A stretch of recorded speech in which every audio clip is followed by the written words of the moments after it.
So hello everyone and welcome to the first of this week's editions of You Are My Boro. Thanks for joining us along. As ever, we hope you're enjoying these. Send us any comments you've got, any questions. Like and subscribe if you're watching it on YouTube, or give us a like if you're listening on the podcast. So we are going to have a look back at the Norwich game. Seems like an eternity ago now, but actually it was only last Friday. So we'll have a little look back at that. We'll have a chat about a few of the things that came out of that. We'll also talk about what Michael Carrick's been talking about at his press conference this week. And then we'll obviously look ahead to Wednesday night's game against Hull City and what that might mean for the rest of the run-in. So I'm joined as ever by my fellow Northern Echo writer, Dom Shaw. Hi, Dom. Hi, Scott. You all right? And we were both there at the Riverside on Friday night. A rare chance for us both to get to the same game. So I think for a lot of it, we were just sitting back and marveling, weren't we? I mean, whatever you say about this Boro side, when they click in the groove like that, they're fantastic to watch, aren't they? Yeah, it was one of those nights where you're glad the press box is at the top of the main stand at the Riverside as well, because if that was Huddersfield away, that rain would have definitely blown in. It wouldn't, yeah. It would have put a dampener on things in more ways than one, wouldn't it? Yeah, but yeah, it was like you said. I mean, it was a strange game in some senses, because I do agree. I kind of completely see where Carrick was coming from when he said that he thinks Boro had played a lot better. I mean, Norwich defensively were just a shambles, weren't they? As bad as I've seen. Makes you wonder how they hang up there when they defend like that, doesn't it? I mean, it must be something of a one-off. But and I know they were missing Hanley and Ben Gibson, and that clearly made a big difference to them. But you're right. I mean, they were horrendous at the back, weren't they? Yeah, and I think at the minute, if there's one team that you can't afford to defend like that against, it's Boro, because they've not just got kind of 3 or 4 top-class attackers at this level, but 3 or 4 top-class attackers who are playing with such confidence. And I'm sure we'll talk about all of them, but we were talking about Cameron Archer up there, weren't we, as to whether he's the best January signing made in the Championship. I think it's without doubt, really. And the other thing we said is I don't think, other than maybe Akpom, take Akpom out the equation, obviously runaway leader at the top of the Golden Boot race. I don't think there's a striker you'd rather have in your team at the minute than Cameron Archer in the Championship. Well, to be fair, we were coming away from that game saying, goodness me, Aston Villa must have quite some team if they've got no interest in Archer and Ramsay. And then, to be fair, I was at Aston Villa the next day. They have got quite some team. And Ramsay's brother's not half bad either. So what are you... I mean, looking at that then, because my feeling is that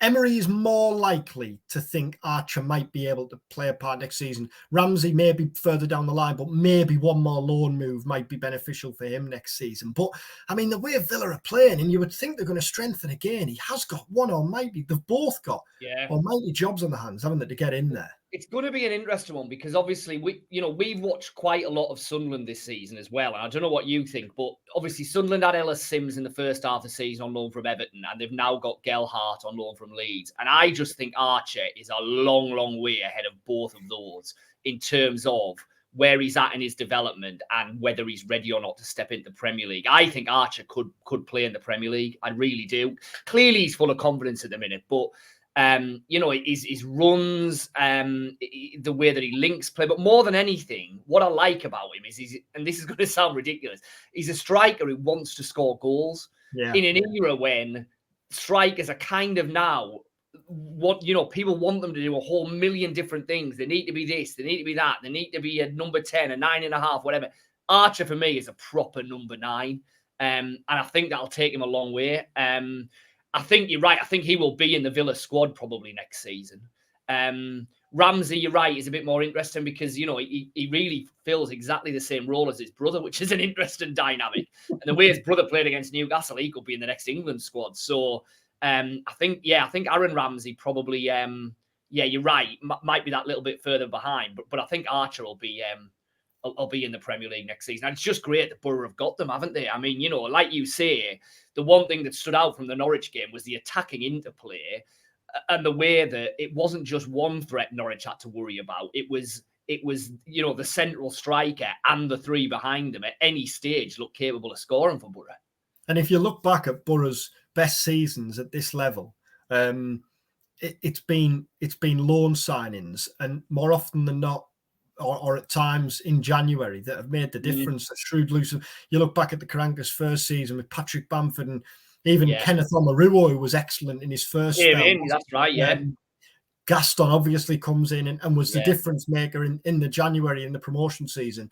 And I think if Boro go on to win promotion, we might well look back and think, well, they'd have obviously been in the mix, but would they have had quite enough without Archer and Ramsay in there? I do think they've made a significant difference. I think unless you're a team with significant parachute money to spend, i.e. Burnley, then loan signings are massive in the Championship, aren't they? Because like you say, you can build a functional team. And to be fair, without wanting to downplay them, that's probably what Luton are. They're a really good Championship team. But what Archer and Ramsay have given Boro is just that little bit extra, that little bit of class, that little bit of Premier League quality. And hopefully that'll tell come the end of the season. Well, I think, you look at Sheffield United with the two lads they've got from Manchester City, and that's been the same there. You look at Sunderland with Amad Diallo, who's unplayable, isn't he, when he's on Son? I mean, he's won them that many points. If you can, like you say, if you can bring in that player, then especially I think attacking players where it's hard. There's a premium on that if you're going to go out and spend big. I mean, what would you have to spend on a player with the quality of Ahmad or Ramsay or Archer? Or Archer, exactly. If Villa were to decide that Archer wasn't ready and wasn't going to break in, and they decided to cash in, young English striker, I mean, you'd surely be looking up over a 15.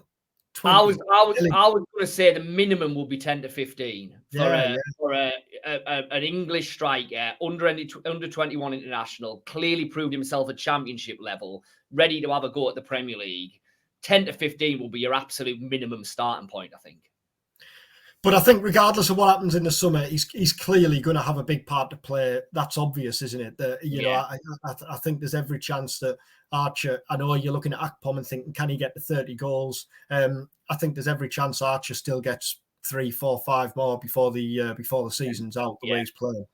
Now, if there was to be a downside from Friday, and we don't like downsides here, but there probably was one, in that for the first time really all season, injuries are starting to come onto the horizon, and injuries really all in the same position, which is the kind of slight worry with 4 games left. I mean, so we've got, obviously, Ryan McGree wasn't in the squad.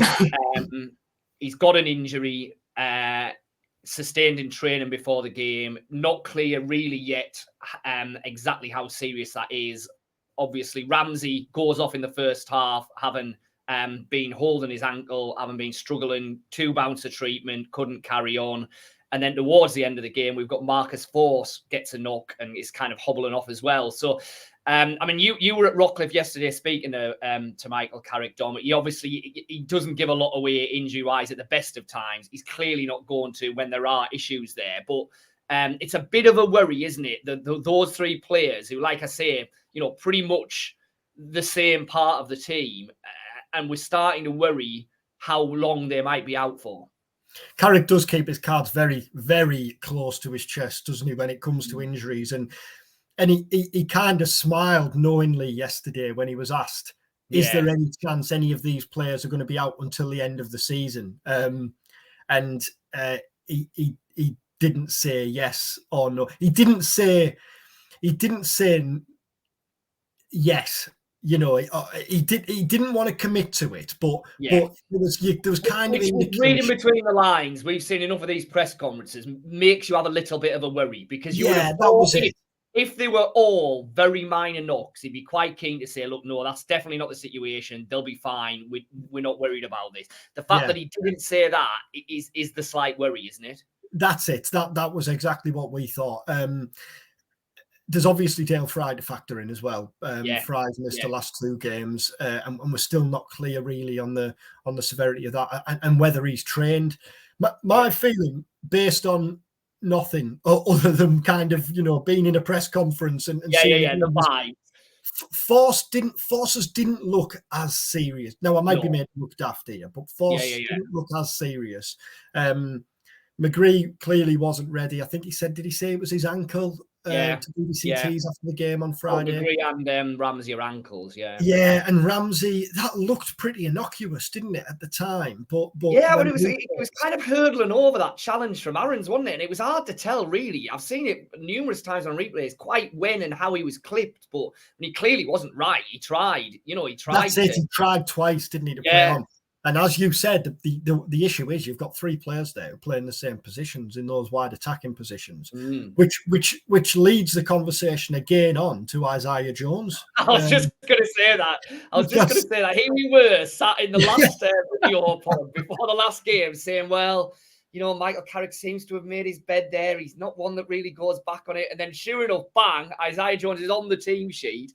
And not only that, but he comes on and actually looks pretty lively, didn't he, in the last 20 minutes? And I mean, as you say, all of a sudden, if we're talking about, well, two of those 3 being out for any length of period, because let's be honest, when we talk about to the end of the season, we're only talking about a couple of weeks, aren't we?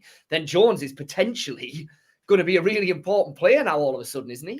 Yeah, we asked Carrick about that on Monday at his press conference, and there's some quotes going online at 2:00 on Tuesday afternoon, and they'll be in the paper on Wednesday. And he said exactly what you said there, basically that he added real spark from the bench. He was positive. He had energy. It was a suggestion that we are going to see Jones back in the squad now, especially given the injuries, and there's every chance that he might well have a big part to play in the run-in. Carrick said that he's been happy with the reaction from him. Jones posted on Instagram, I think it was, after the game on Friday, saying it's been a difficult spell on and off the pitch for me and my family. But it clearly, touch wood, whatever, if anything has gone on, he's in a frame of mind where he can play now between now and the end of the season, and it looks like he can play a part. I think it'd be a surprise if he started against Norwich, but then what's the alternative, really? Hayden Hackney played in that kind of advanced left position, didn't he? Which I thought worked a treat.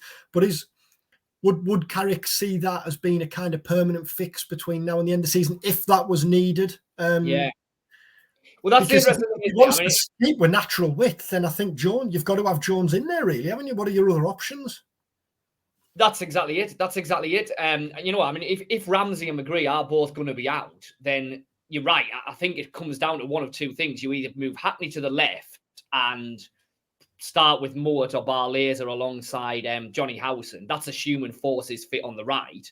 Or you move Force across to the left, presumably, and play Jones down the right. And it'll be an interesting one because I'm like you. I actually thought Hackney did really well in that role. But with a caveat that he did really well in a game that Boro completely dominated against a side who defensively were absolutely all over the shop and just didn't seem to know how they were going to construct their back four, who was meant to be doing what. So, would you want that from the outset against Hull? Maybe, because I actually also thought Mowat did well when he came on, in fairness. I didn't think he looked out of place there. So that would be one option that would then, allow you to keep Jones on the bench and kind of ease him in. But, I don't know. I mean, I think whatever happens, you're going to see a lot more of Jones between now and the end of the season and potentially in the playoffs than we thought we were going to even just a week ago, aren't we? And the fact of the matter is, if Jones is on song, he can be a game changer at this level. We saw that last season. I do think, when you're touching on there who's going to play on the left, that there is not the complication, but the fact that, bear in mind that Giles kind of has that freedom to get forward on the left. Now, Smith does as well, but Smith is clearly more, right back first, isn't he, than a wing back. So that's why I think McGree works so well on that left side with Giles. He almost offers that bit of protection, doesn't he? Yeah.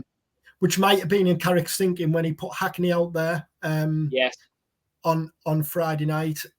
Like you say, it might well be a horses for courses. He might well look at Hull and think we can get at them with 2 kind of out and out wingers, but then you go to Luton and it's an altogether different game challenge, isn't it? There might be one back by them because Carrick gives nothing away. It's so difficult to know. But it's his first real selection issue, isn't it? Since he came, it is. Which is what makes it interesting, really. You're right. It's the first time that potentially he's going to have to do a little bit of square pegs in round holes. Because, like, as you rightly say, if you lose 2 or 3 players from the same positions, then any team's going to kind of have to do that. I mean, was there anything else that stood out with you from Michael Carrick yesterday? I mean, he was also pretty positive on Barlaser and Mowat, which again, A, is probably justified in that whenever they've come in, they haven't really let him down. But B, it's maybe an indication that he accepts that he's probably going to have to use them a bit more than he thought between now and the end of the season, maybe. Well, there's every chance that one of them starts tomorrow night, isn't there? Because of what we're talking about there. And again, it'd be interesting whether it was Mowat or Barlaser in from the start. I mean, that change on Friday night, I don't think anyone saw coming, really, did they? And it worked a treat. But yeah, Barlaser's made one start. I don't think Mowat had made a start in the second half of the season before coming on yesterday, which just speaks volumes, really, about Hackney and Howson's excellence in the middle of the park, doesn't it? And he did say, Carrick, that when Barlaser came in, he obviously knew that Hackney and Howson were playing so well. Barlaser, when he joined, was a joint top at the assists table with Ryan Giles. So the fact he hasn't had a kick really says everything. But he just talked again, Carrick, about how the importance of the squad and reiterating this message that they have to be ready. And I guess he's been backed up in recent weeks, especially by Mowat coming in and being ready. I think it's credit to Mowat. I don't know what you think, but I think it's credit to Mowat that, he's a player on loan. He hasn't played as much as he'd have liked this season. The chances are he's going to go back to his parent club in the summer. It'd be a huge surprise if Boro made that permanent, wouldn't it? It'd have been easy, really, for him to take his eye off the ball. And yet he comes off the bench in a difficult game in minging conditions and puts in a performance like that. So I think it's credit to his professionalism, really, and his approach. I would absolutely agree. I mean, he's I guess he's at a certain stage of his career now, isn't he? Where, he's not necessarily a young kid who's going to get all flustered and all upset about not being involved. He's had highs and lows in his career. He's been there. He's done that. So that probably helps with it. But I mean, no, you're right. He when Boro needed him on Friday night to make that positional change and that reshuffle in midfield, he came in and, like I said, slotted in seamlessly. Looked like he'd been kind of playing there all season, which is another, big tick for him, but I guess also for Boro's coaches who kept him ticking over, and so that when he went in there, he knew exactly what was expected of him within this kind of Michael Carrick setup and Michael Carrick system. I think the one thing on Barlaser is, what football's like. It's so impatient, isn't it? As an industry, as fans, especially, we all are, aren't we? You kind of, it's always who's the next signing and when they're going to play, and yet logically, it works, really, doesn't it, for Barlaser to come in and spend 6 months kind of without the pressure of making immediate impact, getting to grips with exactly what Carrick wants when you come in the middle of the season. And you would think next season you're going to see the best of him. And yet the kind of football fan reporter in you looks at it and thinks, there's a new signing there who's only started once or barely played. But in the long run, he's going to benefit, isn't he, from seeing and being part of the system without really the pressure of playing 3 games a week every week. I think you're right. With the caveat that if Boro go up, that's the thing, then there's clearly going to be significant changes, and there's going to be, you would imagine an upgrade of the playing squad. There's going to have to be. So, players will inevitably get kind of lost along the way in that. And it would be a bit unfortunate for Barlaser if he's made this move and then Boro do end up going up and he kind of becomes surplus to requirements just through a numbers game, if nothing else. We might well end up. That's first world problems to have that. And we might well end up describing him as like a new signing in the summer if we've done that plenty of times over the years. There'll be a few of them, wouldn't there? There'll be a few of them. So let's have a look at what we've kind of got coming up this week then. So there's a full run of championship matches. I mean, where are we now then? This second place argument, can that be? Then again, I mean, Sheffield United They looked like they were maybe wobbling a little bit, but in the end ran out very comfortable winners at the weekend and look like they're pretty much there now, don't they? Yeah, you think so. When you look at the table, it kind of looks like Burnley are going to win it. Sheffield United look pretty set for second. It's Luton and Boro for third, and then it's just one almighty scrap for those last two places, isn't it? I would say that. I mean, obviously, the fact that Boro play Luton is interesting in that it'll tell us a bit about where the two clubs are at. But in the big scheme of things, what had looked like being an absolutely massive game, you're right, it's probably going to mean really very little. It's probably going to decide who finishes third and who finishes fourth. And then you've got a whole clump of teams below that. Now, we don't want to get too far ahead of ourselves, but where are we at in terms of that huge team? Because if Boro are going to finish third or fourth, which all things being equal is probably by far at the moment the most likely conclusion, then they're going to end up getting one of that batch of kind of Millwall, Blackburn, Norwich, Sunderland, Coventry, West Brom, Watford, maybe. It's going to be someone from that batch, isn't it? And this is the thing. And this is how Sunderland have found themselves right back in amongst it, I think. Not you always say, don't you? There's one team who'll go on a run and get themselves in.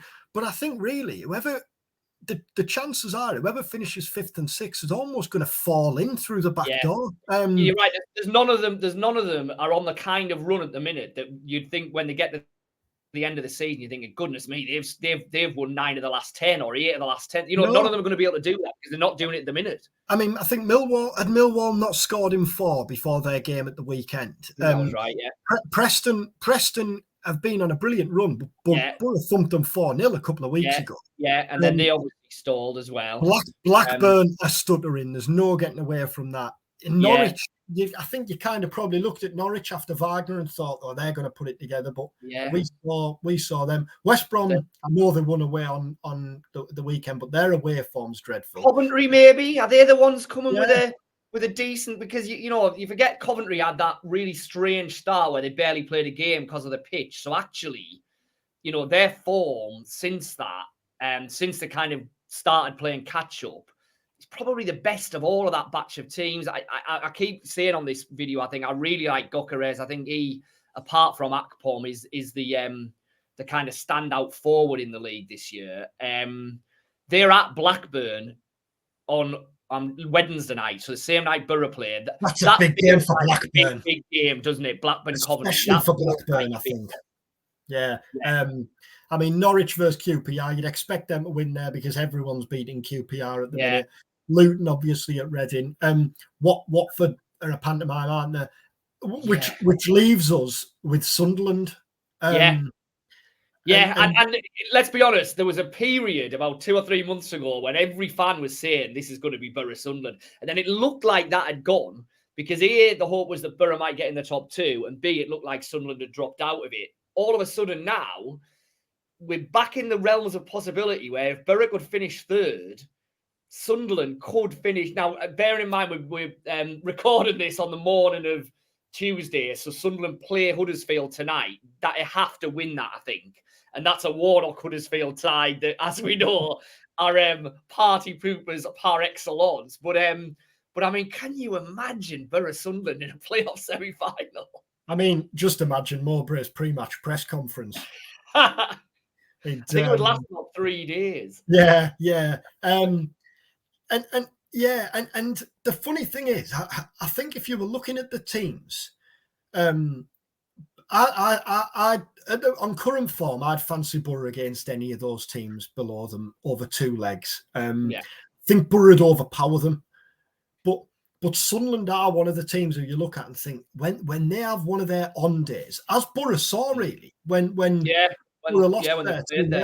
And I think Boro were poor that day, but Sunderland were really good. They do have the attacking players to hurt teams, don't they? Now they're very young and they can be naive at times, and that might ultimately cost them, and they might fall just short, mightn't they?